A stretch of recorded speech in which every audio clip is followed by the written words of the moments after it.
One so आज के class में हम लोग पढ़ेंगे लूपिंग के बारे में। यानी हम पढ़ेंगे कि इटरेशंस को कैसे इम्प्लीमेंट करना है। लास्ट क्लास में हमने देखा था कि कंडीशनल स्ट्रक्चर्स को कैसे इम्प्लीमेंट करेंगे।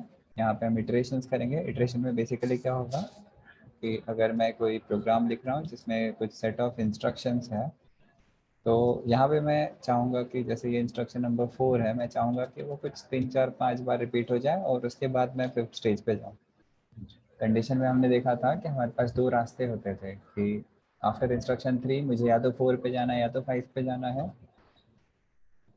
यहाँ पे लूपिंग की हेल्प से या इटरेशन की हेल्प से मैं चाहता हूँ कि कोई भी जो मेरा इंस्ट्रक्शन हो, आइदर सिंगल या फिर ग्रुप ऑफ इंस्ट्रक्शन, जैसे मैं चाहता हूँ कि 4 और 5 जो मेरे इंस्ट्रक्शन हैं वो 3 बार रन हो जाए और उसके बाद में फिर मैं अगले स्टेप पे मूव करूँ। तो ये मेरे प्रोग्राम का फ्लो है जो मुझे क्रिएट करना है। तो मैं चाहता हूँ कि पहले मैं 1 से स्टार्ट करूँ, 2 से स्टार्ट करूँ, फिर 3 पे जाऊँ, लेकिन 4 और 5 का जो मेरा इंस्ट्रक्शन है वो 3 बार रन हो और उसके बाद मैं नेक्स्ट स्टेप पे जाऊँ। तो इस तरह इटरेशंस को इम्प्लीमेंट करने के लिए हमारे पास में ऑप्शंस हैं। हम आइदर फॉर यूज़ कर सकते हैं या फिर हम वाइल को यूज़ कर सकते हैं। तो फॉर और वाइल है जिन्हें हम यूज़ करेंगे इटरेशंस इम्प्लीमेंट करने के लिए। तो जैसे मुझे एक स्टेटमेंट प्रिंट करना है मुझे एक स्टेटमेंट। सपोज मुझे यहाँ पे प्रिंट करना है हेलो। ठीक है। अब अगर मुझे ये स्टेटमेंट 3 बार डिस्प्ले करना है तो सिंपली फर्स्ट ऑप्शन हमारे पास में क्या है कि हम इसे 3 बार लिख देते हैं। तो अगर मैं इसे 3 बार टाइप कर देता हूँ और रन करूँगा तो ये स्टेटमेंट 3 बार क्या हो जाएगा, डिस्प्ले हो जाएगा। ठीक है।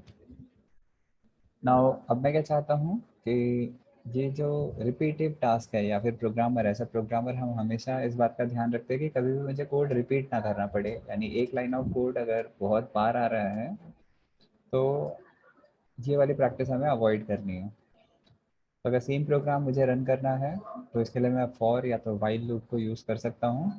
तो लेट्स सपोज अगर मुझे वाइल या फॉर को यूज़ करना है, समझो मैं वाइल लूप को यूज़ कर लेता हूँ। तो वाइल में या फिर कोई भी लूपिंग इम्प्लीमेंट करने के लिए मुझे 3 चीज़ों का ध्यान देना होगा। कभी भी कोई इटरेशन इम्प्लीमेंट करना है तो हमें 3 चीज़ों का ध्यान देना पड़ेगा।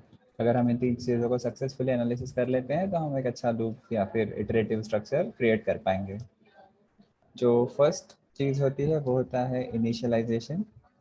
मुझे इनिशियल वैल्यू देनी पड़ेगी कि कहाँ से मुझे काउंट को स्टार्ट करना है। ओके। Initial counting value. जैसे मुझे 3 काउंटिंग करनी है तो मैं 1 से काउंटिंग स्टार्ट कर सकता हूँ, 1 पे 2 पे फिर 3 पे जा सकता हूँ। या फिर मैं मेरी काउंटिंग को 3 से ही स्टार्ट कर सकता हूँ और 3 4 5 पे जाऊँगा तो मेरी काउंटिंग क्या हो जाएगी,